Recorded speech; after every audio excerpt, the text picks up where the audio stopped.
Jadi Indonesia emas bukan Indonesia gelap. Ini terlalu pesimis gitu. Semua gelap. Enggak, ini menurut saya our future is bright. Ada yang teknologi namanya digital twin.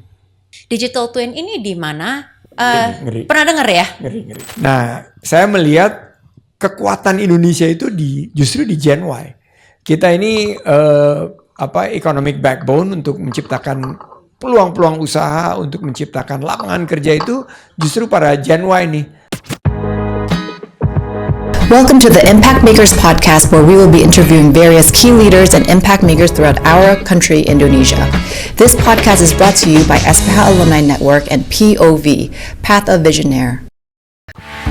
Selamat datang saya ucapkan kepada para speakers, Bapak Sandiaga Salahuddin Uno dan Ibu Caroline Riyadi oleh POV Sandilogi bersama SPH Alumni dan didukung oleh media partner POV X Sandilogi. Makers adalah media yang didirikan oleh alumni Sekolah Pelita Harapan. Bapak Ibu yang saya hormati dan yang saya banggakan, selanjutnya kita tiba di sesi diskusi. Saya undang Bapak Sandiaga Salahuddin Uno dan Ibu Caroline Riyadi untuk ke stage. Sebelum saya memberikan pertanyaan, saya baru balik dari roadshow yang cukup panjang. Jadi tadi kan Bu Steph bilang akan banyak sekali engagement ke depan. So I'd like to share bahwa sekarang saya sudah nggak di pemerintahan, saya kembali ke private sector. So I have a lot of time and a lot of flexibility. Nggak hanya ngomong tentang pariwisata dan ekonomi kreatif, tapi saya bisa cover 360 dan saya punya banyak waktu. Jadi kapan diundang oleh teman-teman IKA UPH, saya bersedia karena saya melihat banyak sekali opportunity kita berkontribusi kepada bangsa ini, tapi justru dari private sectors. Di pemerintahan tentunya banyak tantangan, banyak goals yang Pak Prabowo sudah sampaikan. Tapi kita punya roles and responsibilities yang juga equally huge and sangat strategic and relevant dari private sectors intervention. Jadi saya ingin sampaikan bahwa berkontribusi itu kita akan jauh lebih efektif kalau ada yang kita sebut sebagai public-private partnership, P3. Bukan ada hubungannya sama partai, tapi P3 public-private partnership. Nah, salah satu yang saya dapat pas roadshow mulai dari Singapura, we meet investors, we meet people in the life science, genomics, juga kita roadshow-nya ini a bit, bukan dulu kita roadshow hanya ketemu investor, baik financial investors maupun equity investors dan lain sebagainya. Tapi saya rancang roadshow-nya ini ketemu juga akademisi, ketemu juga government officials, ketemu juga para entrepreneurs. Jadi mulai dari Singapura kita ke Middle East, terus akhirnya kita ke North America, di Boston areas, Austin, dan juga we met investors based in Utah. Dan di sana ternyata ada beberapa pilar yang sangat berkembang. Pertama yang berhubungan sama Mbak Caroline, yaitu life science and healthcare in general. Jadi sangat luas dan sangat menarik perkembangannya. Juga tentunya the emergence of AI in our everyday life situations, bagaimana AI bisa ngebantu kita, dan bagaimana AI juga selain menjadi tantangan juga menjadi peluang untuk kita mempersiapkan masa depan menuju Indonesia emas ya. Jadi Indonesia emas bukan Indonesia gelap. Ini terlalu pesimis gitu, semua gelap. Enggak, ini menurut saya our future is bright. Dan juga yang ketiga, dan ini saya baru belajar banget, sama seperti 7 tahun lalu waktu kita mendengar terms AI, adalah the amazing applications of quantum computing di dalam kehidupan kita. Dan karena kekuatan daripada quantum computing ini, banyak permasalahan-permasalahan yang kompleks ini bisa diselesaikan dalam waktu yang lebih singkat, dalam waktu yang lebih cepat, dan dengan devices yang jauh lebih kecil. Saya lihat microchipnya sekarang udah segede jarum pentul, itu udah bisa bikin microchip di situ. Dan belum lagi kita bicara mengenai the growth of the potential opportunities di sana.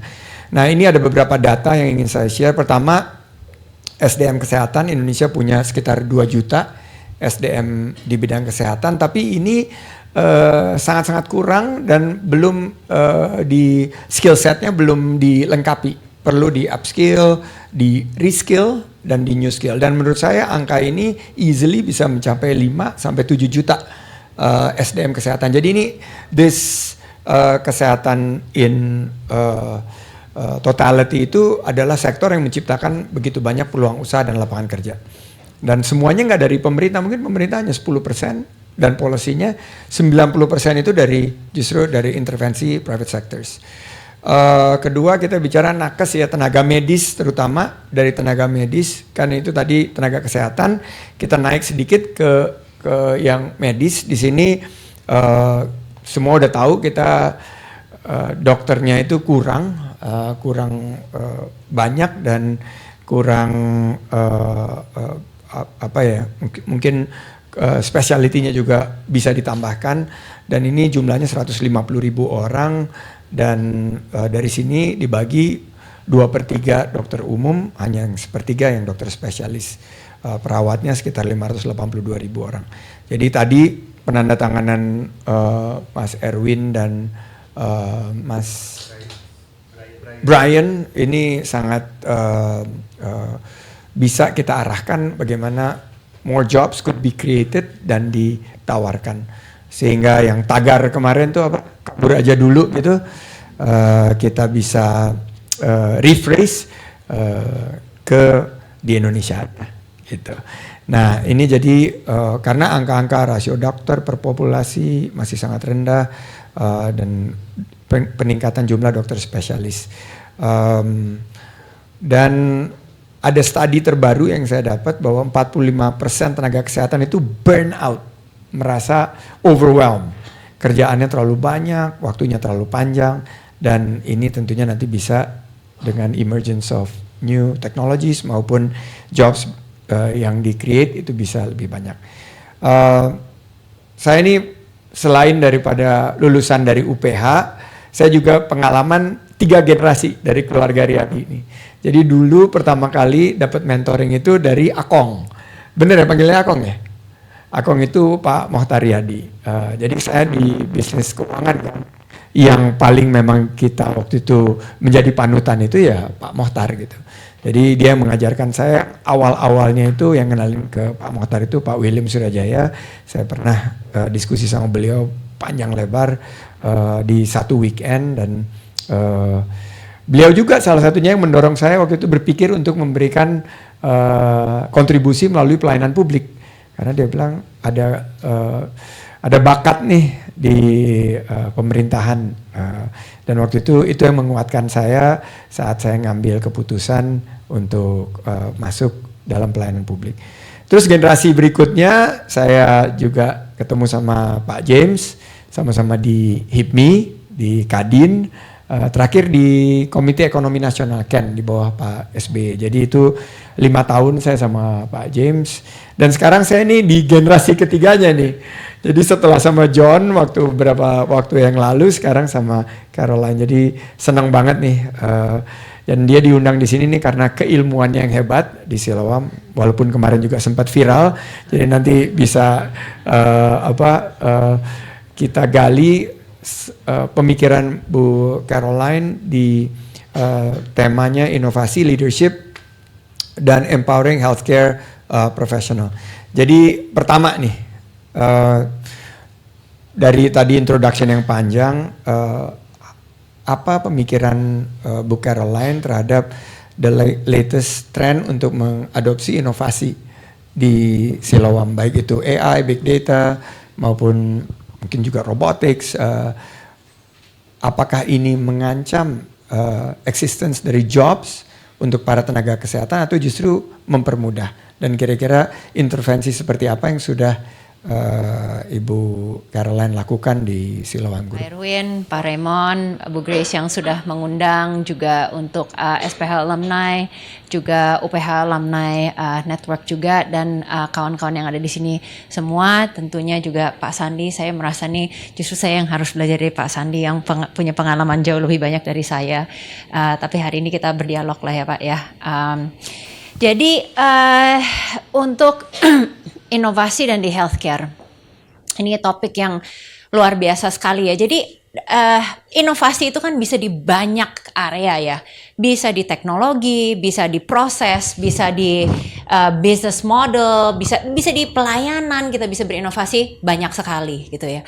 Dan menurut saya justru industri healthcare ini adalah industri yang bisa mengambil keuntungan yang paling besar dari inovasi, khususnya digitalisasi, AI, dan lain sebagainya. Jadi saya kasih sedikit latar belakangnya. Jadi perkembangan dari inovasi untuk di healthcare services sendiri ya, di beberapa dekade terakhir ini adalah kita bisa tahu lebih spesifik. Jadi lebih lama, lebih detail. Jadi contohnya seperti ini ya. Kalau dulu kita mendiagnosa dan kita mengobati di level simptom. Jadi pain itu simptom, nyeri, oke kita obati nyerinya, sakit perut, pusing, kita obati di situ. Nah, setelah itu kita mulai dengan perkembangan teknologi, kita bisa mendiagnosa dan kita bisa memberi pengobatan di level organ. Oh, ini pusing karena ada stroke, karena ada aneurisma gitu, perut karena ada hernia. Jadi di level organ. Tetapi di belakangan ini kita masuk lagi satu level ke bawah, yaitu level molekul gitu ya. Dan setelah itu sekarang kita turun lagi masuk ke level DNA. Semakin kita turun, ini semakin kompleks dan semakin bercabang. Jadi ya, sakit perut. Sakit perut itu organnya yang mana? Sakit perut jangan salah. Nyeri perut itu belum tentu perut loh. Bisa aja ada batu. Kan itu bisa aja kalau perempuan arahnya ke obgyn. Jadi ini semakin turun, ini semakin bercabang. Tetapi semakin kita bisa mendiagnosa dengan spesifik masalah di mana, kita bisa lebih proaktif, kita bisa preventif, dan kita juga bisa lebih tepat mengobati. Jadi sekarang yang paling cutting edge banget untuk life sciences adalah gene editing, kan ya. Kita kalau penyakit A ini even obesitas dan lain sebagainya, ini link ke gen yang mana? Dan sebentar lagi kita sudah bisa mengedit gene, which is ada perusahaan namanya CRISPR untuk gene editing. Jadi itu yang paling ini ya, yang paling advance sekali. Jadi disinilah pada saat kita memberikan pelayanan kesehatan, kalau kita berpikir semakin lama arahnya semakin ke sana, apa yang kita berikan di rumah sakit dan kita lakukan di rumah sakit hari ini akan sangat berbeda sekali pada saat satu hari cancer vaccine sudah menjadi suatu yang normal, gene editing yang sudah menjadi suatu yang normal. Ini kan pelayanan rumah sakit akan sangat berbeda sekali. Nah, juga poin yang lain adalah bukan langsung pada pelayanan kesehatannya sendiri, teknologi di pelayanan kesehatan, diagnostik dan kuratifnya, tetapi operasional rumah sakit sendiri juga ribetnya setengah mati. Sangat rumit. Manusianya juga banyak, jadi komunikasi juga sangat banyak antara pemberi layanan kesehatan, highly regulated, high risk juga, dan juga orang yang datang ke rumah sakit itu bukan hanya tubuh, pasti tubuh, jiwa, dan roh deh sakit, keluarganya juga sakit, jadi very kompleks sekali. Jadi pelayanan kesehatan punya keuntungan yang besar kalau bisa mengadopsi digital dan AI. Dan juga di sini, di Indonesia, kita mempunyai kesempatan untuk kita leapfrog. Memang pelayanan kesehatan di Indonesia, secara umum, kita masih 10-20 tahun tertinggal di negara yang lain. Dengan exception ya, dengan exception. Tetapi secara umum ya, kalau kita lihat secara umum pelayanan kesehatan di Indonesia. Tapi dengan demikian, kita bisa skip generasi. Kita bisa skip teknologi. Jadi kita langsung aja ke teknologi berikutnya gitu ya. Jadi kita kan banyak klinik sama sekolah di Papua ya, Pak Sandi tahu ya. Jadi lucunya itu pada saat kita landing di sana di desa-desa kecil itu yang juga belum terjangkau dengan jalanan. Kita landing dengan pesawat baling-baling. Pada saat kita landing, kita lihat bahwa ada orang-orang di situ sudah menunggu kita pakai koteka, masih di sana memang masih pakai koteka dan pakai rok rumbai-rumbai, rumput gitu ya. Tapi pada saat kita landing, dia udah memvideoin kita pakai smartphone. Jadi dia masih pakai koteka tapi dia udah pakai smartphone. That's leapfrogging. Nah, jadi kita di Indonesia kita punya opportunity untuk leapfrog dan inilah opportunity kita untuk catch up dengan the rest of the world. Masalahnya bisa tidak tenaga medis, tenaga kesehatan kita bisa juga, apakah mereka bisa juga leapfrog? Jadi saya kasih contoh ya perubahannya dan kalau kita mau leapfrog, kita mau transformasi, nggak bisa ini seperti kue kita kasih selai, ya udah deh teknologinya di atas gitu ya, enggak. Ini adalah sesuatu yang kita kocok-kocok menjadi sesuatu yang sangat berbeda. Itulah transformasi. It looks completely different. Jadi contohnya adalah kalau dulu, ini yang paling basic ya. Kalau dulu dokter itu untuk menulis rekam medis itu mereka kan nulis, tunggu file. Jadi kita dulu pasti semua juga ngalamin filenya belum datang, aduh nunggu lama banget, nanti dibawa sama runner kucuk-kucuk gitu ya. Terus dokternya nulis gitu, dok ini nggak lengkap nih dok, dokter nulis dong, lengkapin dong. Oke, mau cari data sebelumnya, ambil lagi file di gudang gitu ya. Gudangnya itu kita bergudang-gudang, berak-rak banyak banget. Nah sekarang kita sudah berubah, 99% dari dokter kita sudah e-medical records. Mereka sekarang mengetik, nggak ada file-filean lagi. Masih ada sedikit kertas, tapi mereka semua udah ngetik. Oh, Bapak kemarin tuh berobat di Siloam Karawaci. Nggak apa-apa Pak, kita di Siloam Kebun Jeruk. Saya langsung buka filenya. Semua datanya sudah link. Jadi ini sesuatu behavior yang berubah. Tapi kita udah ke next step-nya lagi Pak Sandi. Dimana sekarang kita implement AI. Karena ngetik itu tetap butuh waktu. Dan dokter ngetik nggak enak. Pasien ngerasa, oh kayaknya terdistraksi ya. Nah kita dengan AI yang sudah mulai kita roll out. AI itu merekam pembicaraan dokter dengan pasien, transcribe, mengisi notes. Jadi bukan hanya verbatimnya ya, merangkum, masukin ke SOAP, subjektif, objektif, assessment, dan plan. Setelah itu merekomendasikan ICD 9 dan 10 yaitu diagnosanya dan treatment yang akan dikerjakan dan juga dia langsung ngecek obat tuh stoknya ada apa enggak gitu ya. Jadi dari sisi effectiveness, productivity dan juga konsistensi dari pengisian ini jauh berbeda. Masalahnya dokter ini sekarang nggak ngetik, berarti dia sekarang bisa lebih fokus kepada pasien, memperhatikan respons dari pasien, wajahnya itu seperti apa, penerimaannya itu seperti apa. Nah, berarti kan ini juga perlu soft skill kan ya, untuk dia juga bisa melihat ini dan dia punya waktu untuk lebih menganalisa. Karena data ini sekarang sudah banyak banget, kita bisa dan lengkap. Kalau dulu ngetik pun, wah itu minimalis banget dokter kalau ngetik tuh ya. Ada yang minimalis banget. Nah dengan sekarang AI itu kita mempopulasi data itu dengan baik sekali. Sehingga datanya banyak. Nah dokter bisa nggak menganalisa data yang sekarang generated ini untuk melihat what is the best treatment option for which patient dengan kondisi yang seperti apa, dengan background yang seperti apa. Nah itu satu contoh ya. Itu saya kasih satu contoh lagi nih Pak Sandi untuk perawat. Perawat itu kalau dulu ngukur tensi itu skill yang harus bisa dan perawat itu bangga banget memang ngambil tensi ini adalah core kompetensi mereka. Semua harus bisa gitu ya. Cet terus dengerin gitu ya. Nah, sekarang kan bukan hanya manual ya, tapi kan udah pindah tensimeter itu digital. Jadi perawatnya cuma mencet. Jadi nggak perlu lagi skill untuk ngambil tensi itu tidak perlu. Sekarang mungkin masih peralihan ini mungkin masih ada yang perlu dan banyak yang untuk peralihan ke digital tensimeter digital ini masih was-was jangan-jangan nggak akurat gitu ya, padahal mungkin dia lebih akurat dari manusia. Tapi ini sekarang dia masih harus mencet gitu ya, terus habis itu dia tinggal nyatet ya, productivity increase karena waktu untuk pencet-pencet itu lama sekali.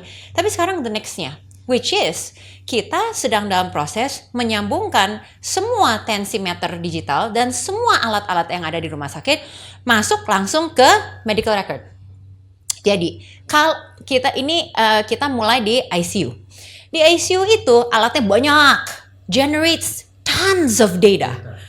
Abis itu perawat itu akan berdiri di situ, liatin pasiennya, setiap 15 menit, setiap setengah jam, dia harus tulis tuh, oh tensinya sekian, oh suhunya sekian. Oh ini dia it's charting, it's a lot of charting. Nah, kalau kita nanti sudah hubungkan semuanya, nggak usah catat suhu, nggak usah catat tensi. Nah, jadi perawatnya mau ngapain? Nah, nggak ada kerjaan dong. Oh enggak, bukan seperti itu.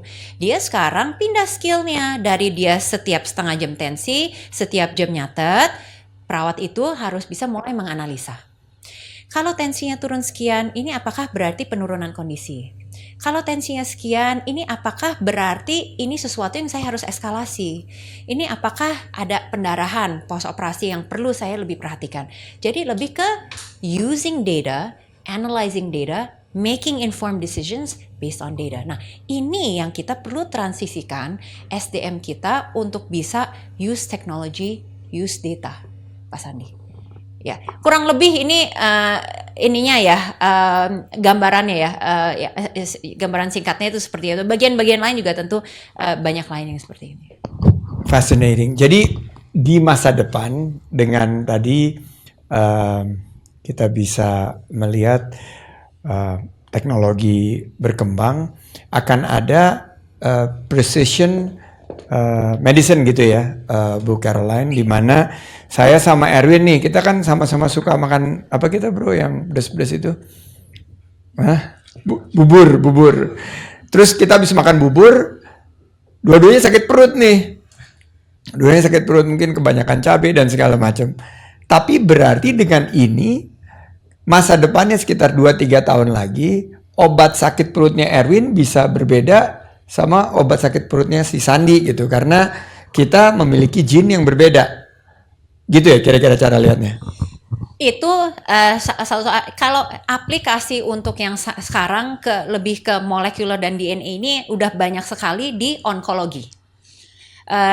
Jadi untuk onkologi itu pada saat kita membiopsi, kita kan sekarang sudah melakukan namanya immunohistochemistry.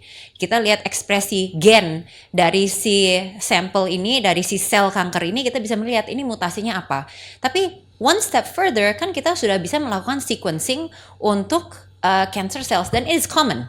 Kita bisa melihat dan kita bisa juga lihat literaturnya untuk mutasi sel kanker yang bersangkutan lebih baik kemoterapi, radioterapi, surgery, imunoterapi. Ini 4 ya, kurang lebih. Mana nih yang lebih baik? Nah, ini ada datanya semua supaya memberikan outcome yang paling baik untuk pasien. Nah, kalau untuk sakit perut itu gimana? Ya tentu ya in the future masukin simptomnya, bukan hanya simptom loh, the history taking. Jadi orang masuk masuk rumah sakit perut karena abis, terus dia bilang, oh saya banyak makan cabai gitu ya. Ini belum tentu ya. Belum tentu, dan atau dibanding yang masuk rumah sakit perut perempuan usia produktif misalnya, pasti dokter akan lihat larinya arahnya beda gitu. Nah, tapi juga ada yang teknologi namanya digital twin. Digital twin ini di mana ngeri. Pernah dengar ya? Ngeri. Ya, jadi dibuatlah your twin. replika, ya your twin. Replika Bapak Ibu tubuh ya secara digital. Your everything, right? Your predispositions, genes, and everything. Jadi kita bisa terlebih dahulu mengetes bagaimana obat ini atau treatment ini akan berdampak pada pasien yang bersangkutan. Nah, ini adalah teknologi yang sedang dikembangkan, called digital twin. Very exciting. Jadi waktu, I think maybe 10 years ago, saya tuh ada kerjasama sama Dana Faber, dan pada saat itu mereka berpikir years and years untuk menemukan vaccine for cancer atau cure for cancer. Tapi sekarang dengan kekuatan penemuan teknologi dan lain sebagainya ini, I think there years. Kalau nggak salah ya Bu Caroline ya, untuk penyakit yang paling sulit untuk ditaklukkan ini berkaitan dengan teknologi. Anyway, you deal with thousands of thousands of nurses, hundreds and maybe thousands of doctors, dan ya tentunya kompleks masalahnya as you said, running a hospital. Tapi kira-kira tantangan terbesar apa yang dihadapi dealing with SDM di kesehatan kita ini? Terutama untuk transformasi ya Pak ya. Karena kalau secara umum ya, the biggest problem is we just don't have enough. That's the biggest problem. Tapi terutama untuk kita lakukan transformasi itu, tantangannya mungkin gini ya.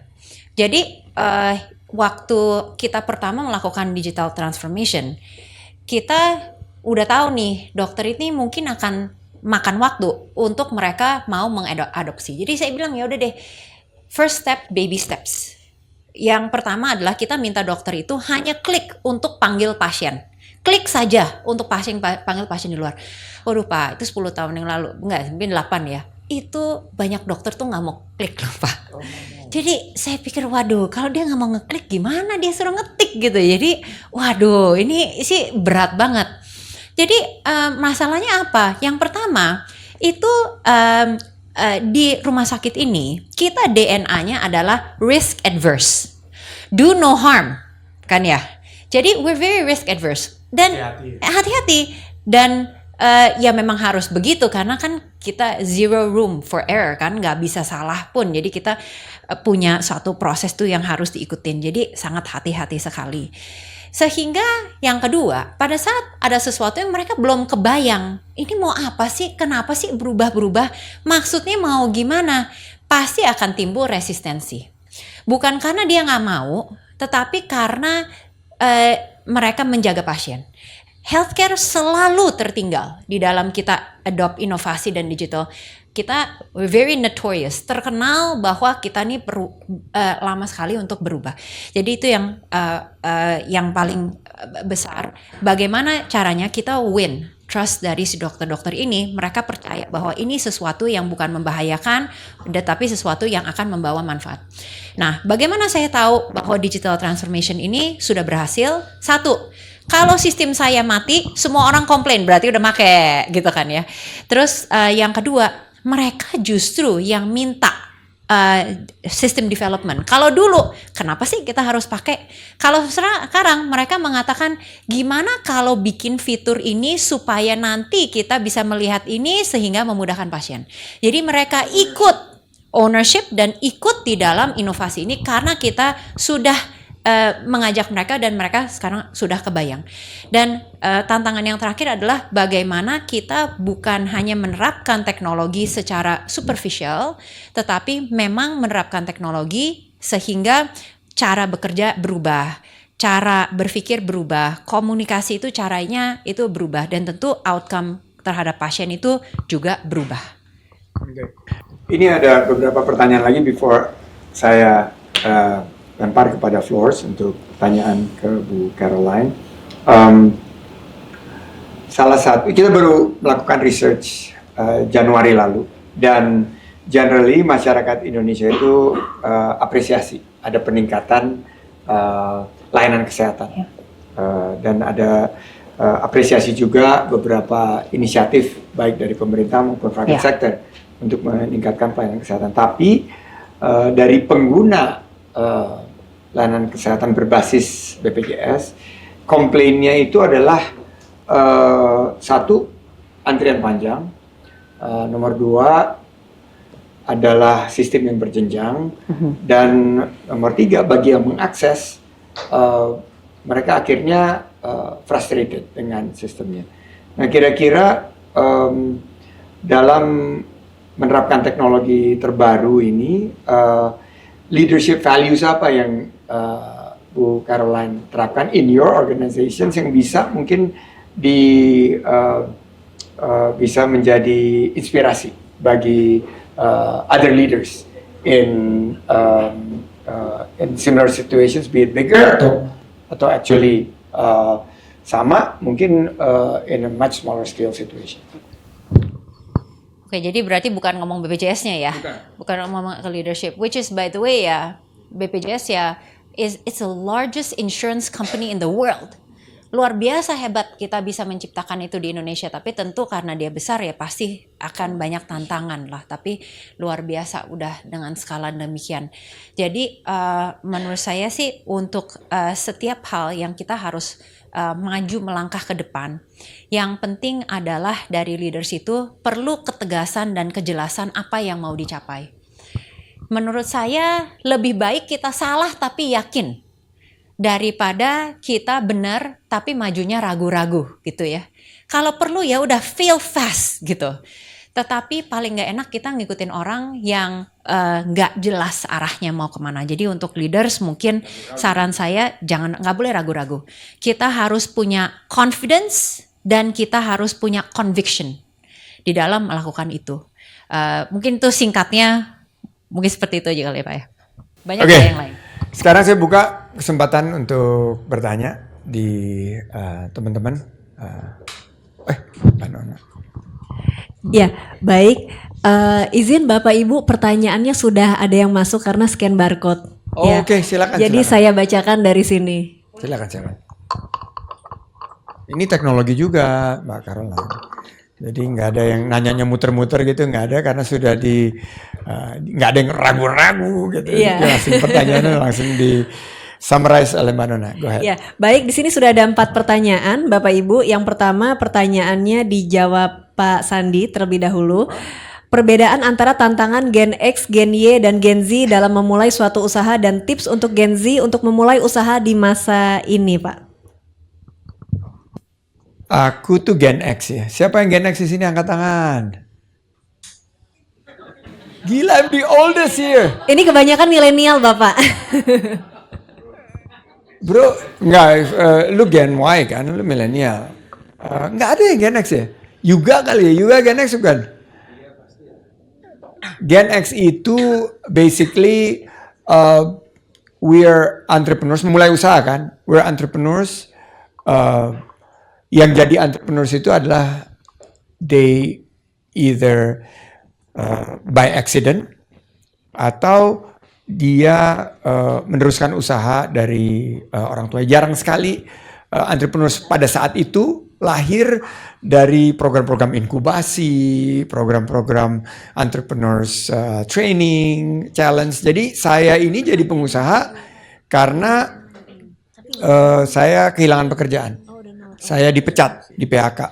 Dan pada saat itu saya nggak punya opsi bahwa saya bisa continue to be nganggur atau saya bisa pindah kuadran. Dan saya bilang I wanna take my independence and being captain of my own ship. Akhirnya saya mulai sebuah perusahaan financial consulting. Di saat-saat Asian Financial Crisis tahun 97. Semua orang bilang gila mulai perusahaan pada saat krisis seperti ini. Tapi ternyata that was my turning point. Bahwa saya bisa mengubah crisis into opportunity. Akhirnya usaha yang kami mulai dari 3 orang karyawan di tahun 97. Setelah lebih dari 25 tahun sekarang menjadi usaha yang mapan dengan membuka lapangan kerja bagi 30.000 karyawan di seluruh Indonesia. Nah, ini adalah tipikal cerita Gen X. Dari keluarganya Bu Caroline, mungkin Pak James meneruskan usaha dari ayahnya yang merupakan the true visionaire. Itu yang saya lihat berubah di Gen Y. Gen Y ini adalah generasi yang truly mereka berani mencoba, dan some of them itu juga benefit dari yang disampaikan Bu Caroline, yaitu they fail early. They fail early, tapi instead of mereka jadi pesimis atau negatif, mereka malah menggunakan kesempatan ini untuk menjadi pelajaran, dan kegagalan-kegagalan yang di awal itu justru menjadi anak tangga mereka menjadi kesuksesan. Dan Gen Y ini karena mereka juga adalah early adopters of, dia mengalami transisi nih, teknologi terutama. The internet ini Gen Y yang merasakannya. Jadi mereka tuh ada di dua masa yang cukup transformatif ya. Waktu dia lahir itu teknologi masih sangat baru, tapi by the time mereka selesai sekolah teknologi udah sangat maju gitu. Nah, saya melihat kekuatan Indonesia itu justru di Gen Y. Kita ini economic backbone untuk menciptakan peluang-peluang usaha, untuk menciptakan lapangan kerja itu justru para Gen Y nih.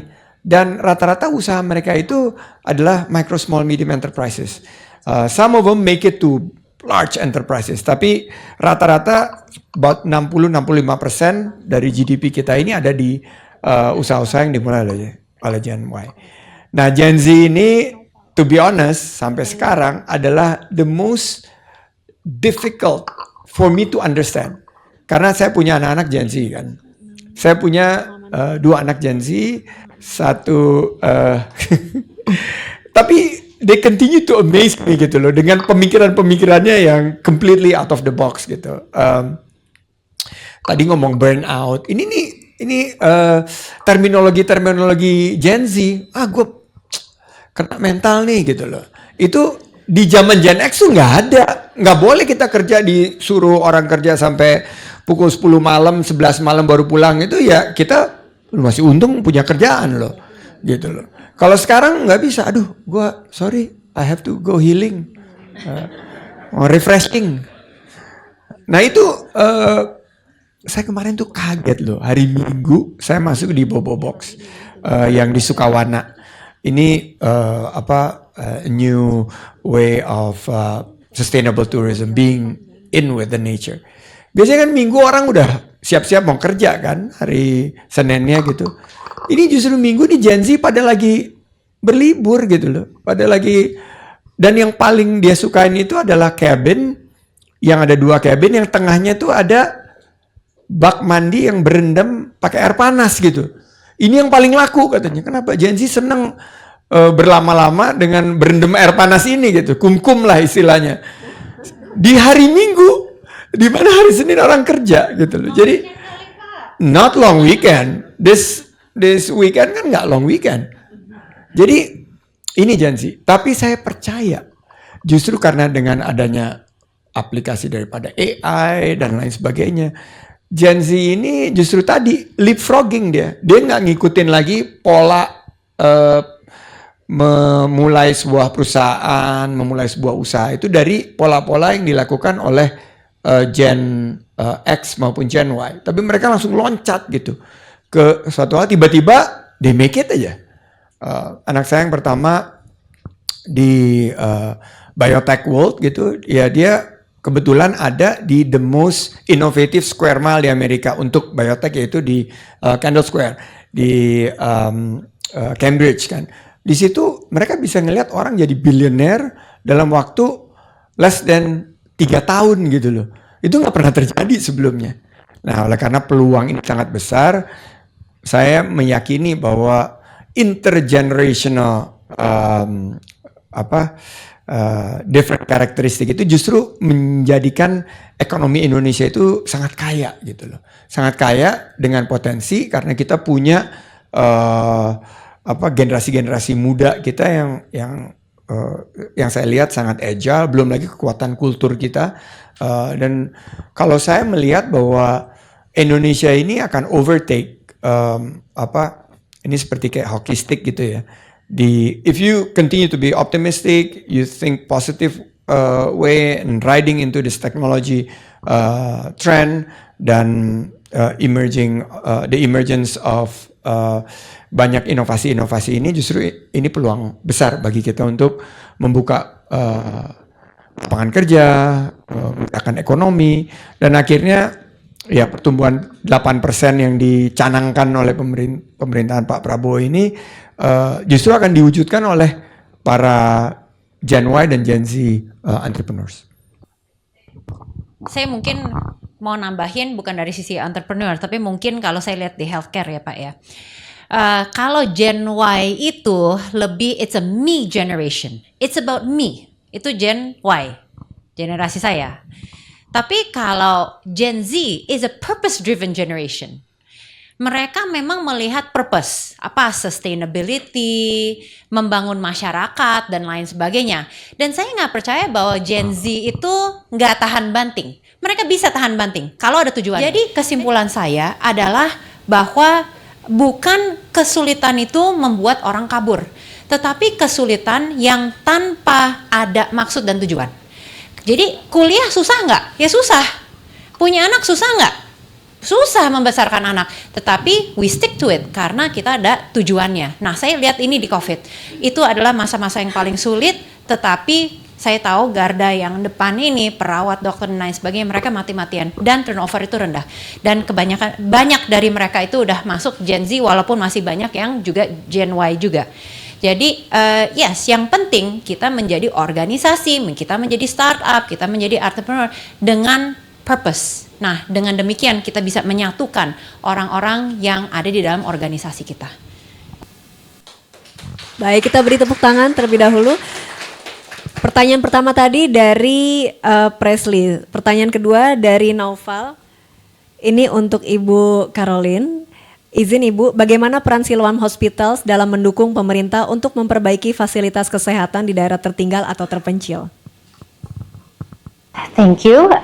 Ini topik yang kita sangat senangi karena kita banyak di mungkin bukan area 3T ya, tetapi banyak di dalam kota-kota tier yang kedua bahkan tier yang ketiga. Jadi kalau dilihat footprint dari Siloam ada di mana aja, kita sangat banyak di Indonesia Timur dan itu kesulitannya tidak sedikit. Jadi kita ada di Labuan Bajo udah 8-9 tahun ya. Jadi bukan pada saat dia udah jadi hot kita baru masuk, enggak. Berarti kita mulai pancang tiang di tahun berapa tuh nggak ada apa-apa di situ. Kosong, mau buang limbah medis saja juga bingung mau buangnya di mana.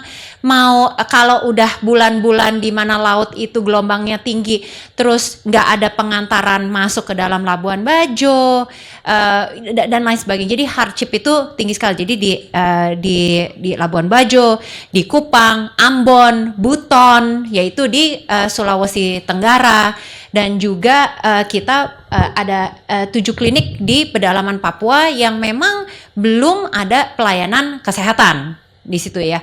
Jadi kita sangat besar sekali, kita ingin memberkati masyarakat yang memang akses terhadap pelayanan kesehatan ini masih kurang baik.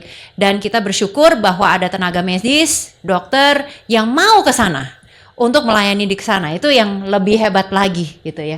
Tapi kita sangat banyak kita melayani di sana dan kita lihat transformasi yang luar biasa. Dulu di Buton, waktu pertama saya datang, itu dikatakan, Bu, satu-satunya lift ada di rumah sakit katanya. Yang kedua, masyarakat kalau datang sebelum masuk mereka pasti lepas sepatu. Katanya ini bersih banget baru ngepel, jadi mereka lepas sepatu. Dan mereka nggak terbiasa dengan lift, takut masuk lift. Kenapa? Mereka lihat ada orang yang masuk tapi nggak keluar lagi gitu. Kardiolog satu-satunya waktu itu di situ, dan juga unit hemodialisa untuk cuci darah itu 4 nggak ada pasien sama sekali. Saya bilang ini pulau ini meskipun cuma 200.000 penduduk nggak mungkin nggak ada. Berarti kan edukasinya nggak ada. Jadi kita banyak melakukan edukasi dan kerjasama dengan dokter-dokter umum di situ dan puskesmas dan lain sebagainya untuk mengidentifikasi penyakit-penyakit yang perlu cuci darah. Nah sekarang 10 atau 20 mesin itu 2 shift atau berapa, banyak sekali. Berarti kebutuhan-kebutuhan ini ada di daerah.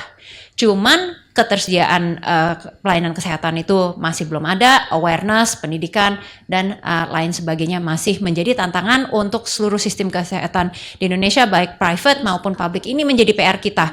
Kita harus ingat saudara-saudara kita di tempat-tempat yang masih akses pelayanan itu masih kurang. Cerita Papua bisa lebih panjang lagi, itu lebih luar biasa lagi. Jadi kita melakukan banyak edukasi, vaksin, ngajar untuk cuci tangan, dan mereka punya kepercayaan yang membuat mereka sulit. Jadi contohnya mereka percaya kalau sakit itu diganggu oleh kuasa gelap, diganggu setan. Jadi untuk mereka tidak diganggu supaya nggak sakit, mereka kan potong jari. Supaya kalau mereka menjadi lebih jelek, nggak diganggu sama kuasa gelap. Jadi kalau anaknya sakit, dia akan potong jari dari anaknya, gitu ya. Dan anehnya setelah potong jari nggak sakit lagi. Nah kita menjelaskan sakit itu karena nggak cuci tangan, karena kurang kebersihan dan lain sebagainya. Ini virus, bukan kuasa gelap. Dan itu sangat memberikan kebebasan di dalam pikiran dan hati mereka dong ya. Tidak seperti dikejar-kejar setan setiap hari. Nah jadi ini bukan hanya kita melayani secara fisik, tetapi juga ini community development untuk masyarakat yang di sana. Diserahkan, maybe just to close, saya tuh punya 3 rapid fire question buat Mungkin tadi you mentioned about burnout, tapi ada nggak sih pengalaman paling berkesan, very short, maybe less than 30 seconds answer, selama you lead these hospitals? Banyak Pak, pelayanan kesehatan tuh sangat dekat dengan manusia ya, pasien dengan dan juga dengan staff. Jadi masa-masa yang paling berkesan untuk saya, yang sangat touching adalah pada saat saya melihat bahwa ada hidup dari pasien dan keluarga itu berubah, ditolong, sehat karena pelayanan yang kita berikan. That is the most impactful. Because it's people Yeah, centered. there's nothing like talking to a patient dan dia bilang, dulu anak saya pada saat nangis tuh biru. Sekarang pada saat dia tersenyum, saya bisa tersenyum juga. Karena dia udah sehat. There's nothing like it. Itu yang paling impactful, Pak. Okay. Final questions. If you have a magic wand, dan bisa ada satu inovasi yang plung, lahir di depan Bu Caroline, khususnya dalam doing your job, what would be that innovation? Gosh, Pak. Cuman boleh satu ya? Boleh satu. Cuman boleh satu untuk kesehatan ya. Adalah pasti tentunya kalau boleh sekarang tiba-tiba berubah adalah kita cukup jumlah dokter dan perawat di Indonesia ya. Itu yang kita masih jadi PR besar. Ya. Ya. Dan mungkin juga satu lagi ya Pak ya, adalah kita lebih peduli kesehatan. Karena gini, kita boleh berinovasi terus, teknologinya semakin tinggi, pengeluaran kesehatan kita semakin tinggi. Nah pertanyaannya, apakah kita akan hidup lebih panjang dan kita akan sehat lebih panjang? Will we live longer and will we be healthy longer? Kalau enggak, untuk apa kita punya teknologi kan ya? Nah jadi gimana caranya kita bisa live longer dan healthy longer? Itu untuk sandilogi berikutnya. Baik. Dan dari research yang kemarin juga yang kita pelajari, memang akhirnya mereka apresiasi layanan kesehatan, tapi ujungnya adalah mereka menginginkan kalau ada satu hal adalah lebih affordable. Absolutely. Yeah. Dan ini yang membuat hidup mereka akan jauh lebih baik. Terima kasih. Sebelum saya balikkan ke Nona, ini ada pantun penutup. Yeah. Ready? Ready. Inovasi hadir penuh semangat. Pak, boleh ulang nggak? Oke, lagi. Inovasi hadir penuh semangat. Kesehatan maju tak boleh terlambat. Sandilogi dan Bu Caroline siap menginspirasi para sahabat. Ayo semua berkolaborasi dengan Siloam agar langkahnya lebih tepat. Kita beri tepuk tangan. Terima kasih Bapak Terima Sandi. kasih. Saya kembali ke Nona. Thank you so much for listening. We hope this conversation has inspired you to take another step forward in your journey of making a positive impact in your sphere of influence. Please hit the subscribe button to stay in tune for our next episode.